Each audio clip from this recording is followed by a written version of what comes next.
અધૂરી વસ્તુ છે એ બહુ દુઃખ આપે. અપૂર્ણતા માણસ માટે ઘાતક છે. અપૂર્ણતાનું વહન કરવાથી એ નુકસાન થાય. અપૂર્ણતા એ કાચી વસ્તુ છે. જે વિચારો કાચા છે, જે વસ્તુ કાચી છે, અપૂર્ણ છે.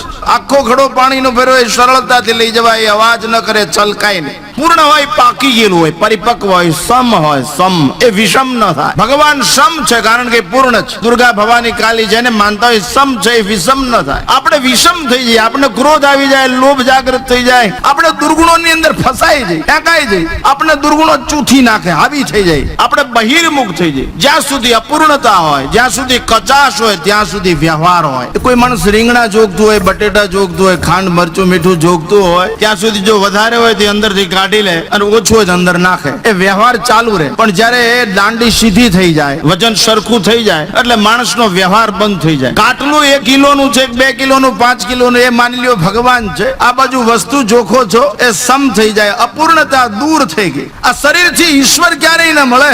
આ ઇન્દ્રિયગમ્ય સાધન છે. ઈશ્વર છે એ ઇન્દ્રિયગમ્ય નથી. પણ પૂર્ણની પાસે જવા માટે માણસે પૂર્ણ થવું જોઈએ.